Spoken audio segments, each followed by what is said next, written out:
So here's the Onshape trolley. We've got the crosshead.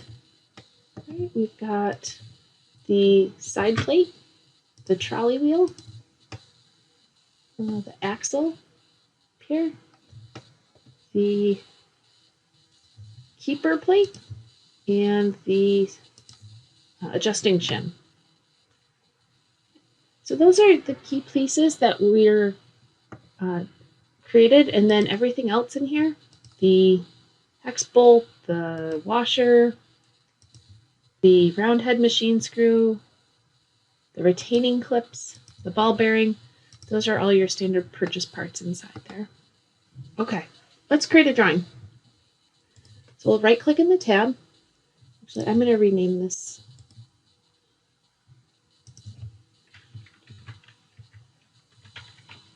Trolley wheel assembly. All right, we're going to right click and create a drawing.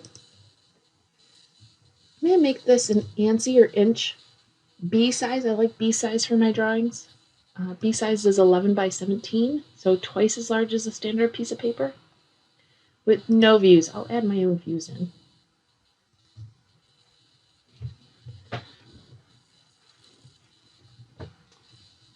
All right, here's the front view of the trolley wheel assembly.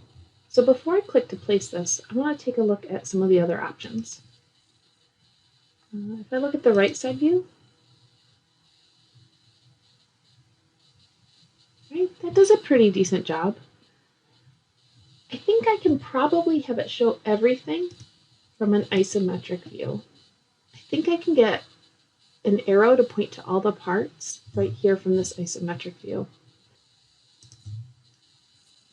But I did want to change that scale, and I should have done that before I placed it. Let's see if we can get that updated. It's based on the sheet scale, and that's a good reminder that I do want to stay with the sheet scale.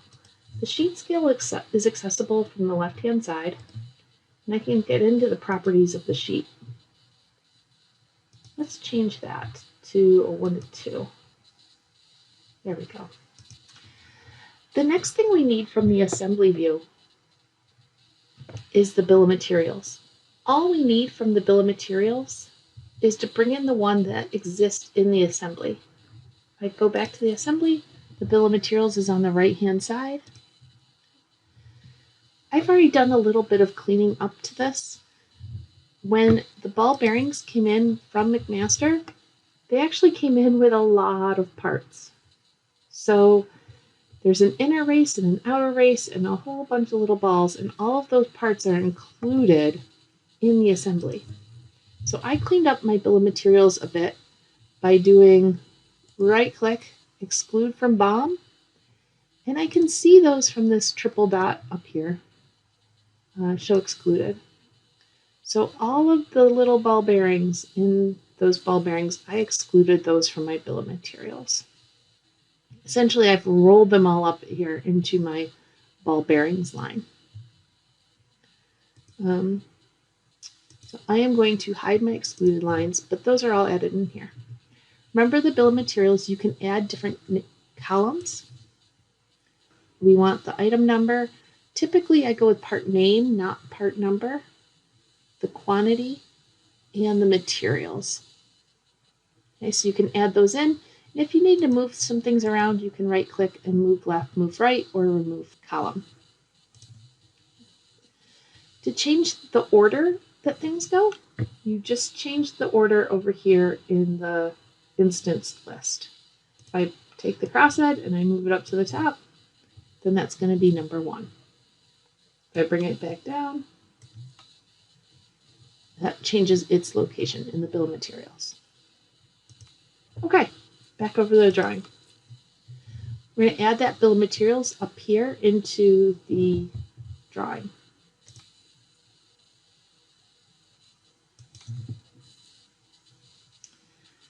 Everything here looks really good. Let's add the balloons. So number 1 is the trolley wheel.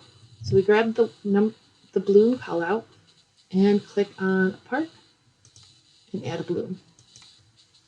The side plate. There we go.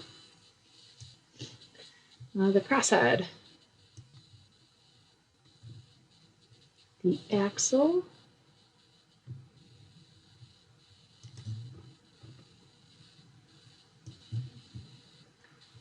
the adjusting shim,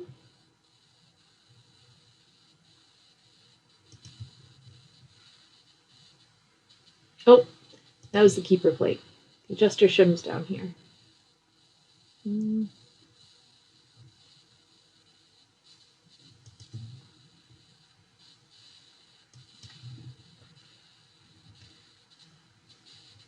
All right, so those are the parts that were created.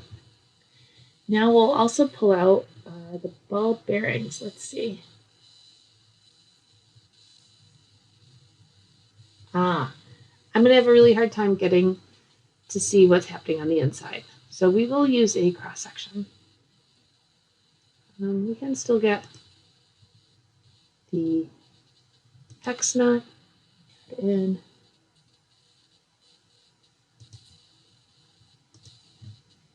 The hex bolt.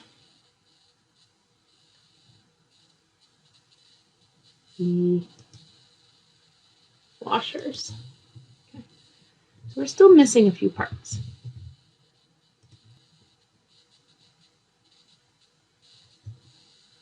So we're going to add a new view. We're going to add a smaller version. This is just a couple of fasteners that we're trying to add in. I'm going to add the front view here, even though that's not the view I'm looking at. I'm going to make a cross section through the middle and then add the cross section over here on the side.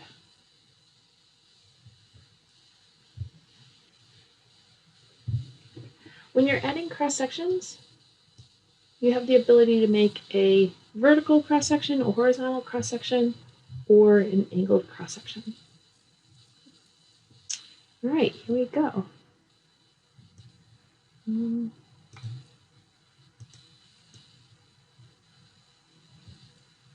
feel like I can delete that. No, that's okay.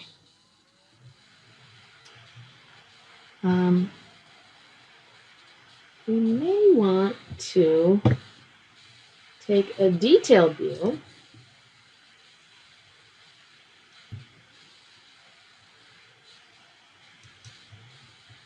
There we go.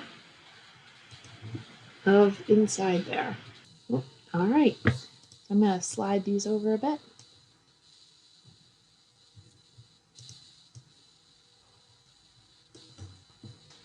And now,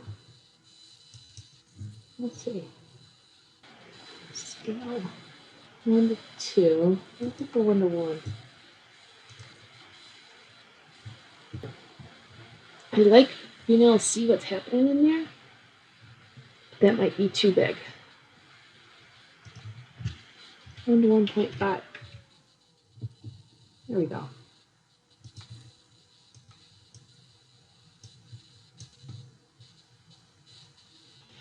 And now we can add some balloons and finish this up. So we've got a retaining ring here.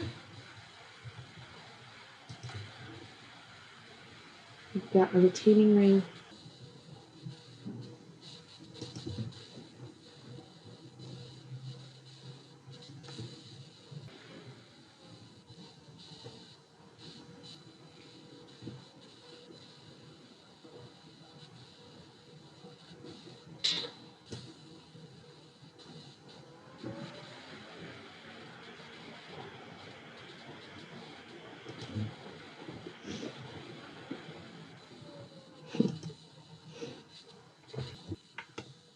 So I think we've got all the parts identified, or all the balloons called out. 1, 2, 3, 4, 5. Oh, there it is. 6, 7, 8, 9. Looks like we're missing one. 10. Okay, let's get that round machine screw in there. So that means I need a little more room up here. Let's just drag this down. That actually reminds me, we could have just dragged some of those arrows before if there was any issues. So when we were putting the one on, we could have tried just dragging the arrowhead until we got it pointing to the right way, right location. All right. So this is an assembly view with a section view and a detail view. We might not even need this one, but it's not really hurting anything. I think this is a pretty clear drawing. You can add some information about the title.